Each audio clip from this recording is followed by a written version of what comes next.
Welcome back, everybody. This weekend, we lost a giant. Friend of the show and friend of the America we all aspired to, Congressman John Lewis. To say that he was a civil rights icon feels like an understatement. In the 1960s, he was among the original 13 freedom riders arrested in Mississippi. He organized and participated in lunch counter sit-ins.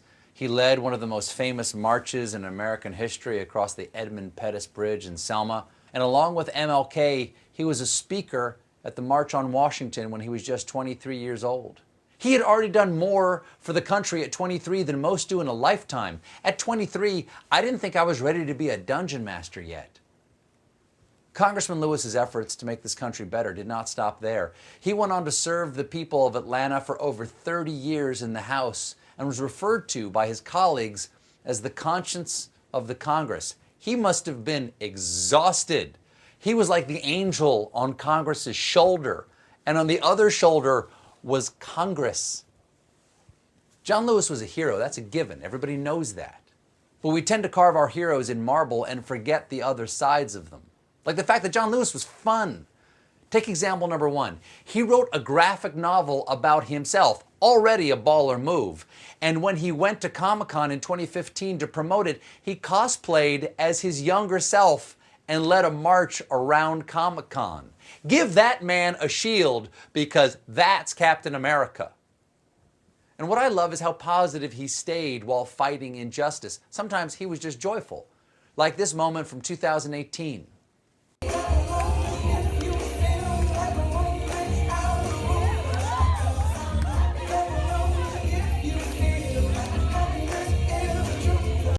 Motion to immediately put Dancing John Lewis on all of our money. Ben Franklin, you've had a good ride.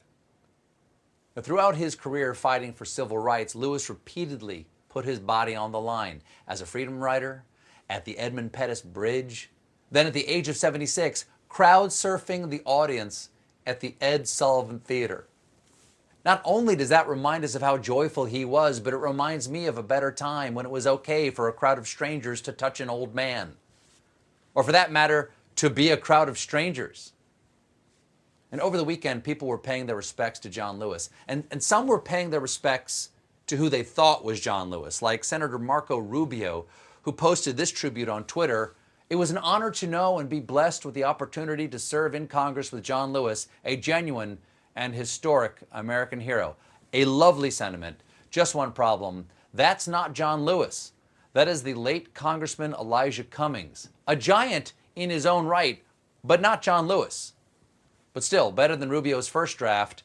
It was an honor to know John Lewis. Not only was he a civil rights icon, but he led the Chicago Bulls to 6 NBA championships. Now, I'm not the only one who interviewed John Lewis on this show, though. So did John Baptiste. In 1961, the same year that President Barack Obama was born, black people and white people couldn't be seated together on a Greyhound bus or Trailway bus, leaving Washington. And in May of 1961, my seatmate was a young white gentleman. The two of us left Washington, and we arrived at the Greyhound bus station in Rock Hill, South Carolina. A group from the Klan beat us. Left us lying in a pool of blood when we tried to enter this so-called white waiting room. Now this is May 1961. Many years later, to be exact, in February of '09, one member of the Klan, one of the guys who had beaten us in his 70s, came to my office in Washington with his son in his 40s. And he said, "Mr. Lewis, I'm one of the people that beat you, your seatmate." He said, "Will you forgive me? I want to apologize." And his son started crying. He started crying, and I said, "I accept your apology. I forgive you." They hugged me, I hugged them back, and I started crying. And that's the power of the way of peace, the way of love and nonviolence. As Dr. King said, hate is too heavy a burden to bear. Hate is too heavy a burden to bear. Yes. So we just, love is a better way. So of all of the people that beat me and arrested me and threw me in jail, I don't have any ill feeling at all. Not at all. I feel free. feel good. I feel free. John Baptiste is here with us now. Hello, John. Hello, how you doing, Stephen? That was a beautiful conversation that you were having with Congressman Lewis. There's a 10-minute version of it that we'll put up online again tonight for everybody. It's wonderful to see the two of you together. What was it like to spend that time with him, and what did John Lewis mean to you? He is such an ideal for me, an ideal of the type of person that I aspire to be in life, and that he embodies the symptoms of holiness.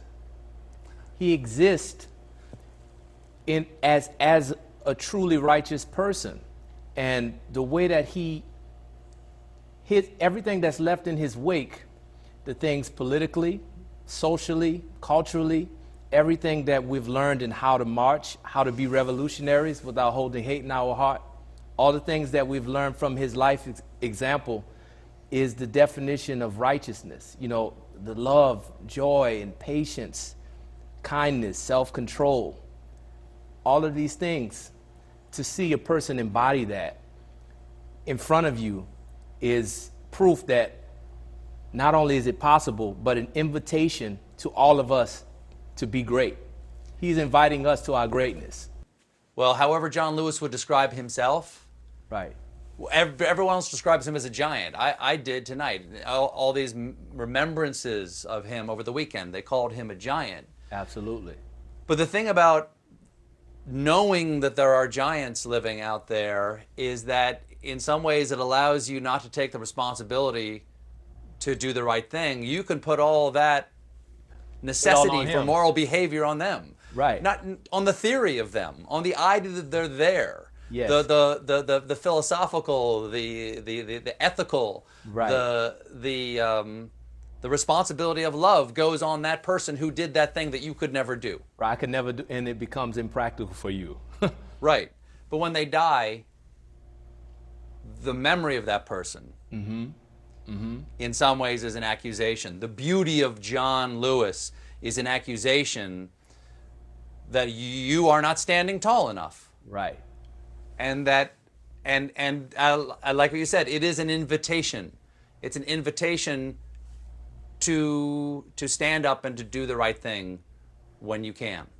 Absolutely. And that it is holy. It is a call to holiness. In that it's a call to wholeness, the whole of your humanity. Exactly right. Because that's what he's talking about in that clip we just saw between you and him. He's talking about a burden to bear. Exactly. He is accepting his own suffering, the suffering of the man who made him suffer. Yes. And in that way, he's accepting the whole of his humanity. It is an achievable thing, Right. but an extremely hard thing Yes. to do. And I am left with the beauty of his life and the example and the invitation, and on a small level, the accusation that all of us should stand up. Absolutely. His life invites us to stand up and to be human, to be whole. Is there any music that comes to you when you think of John Lewis? Oh, the grace.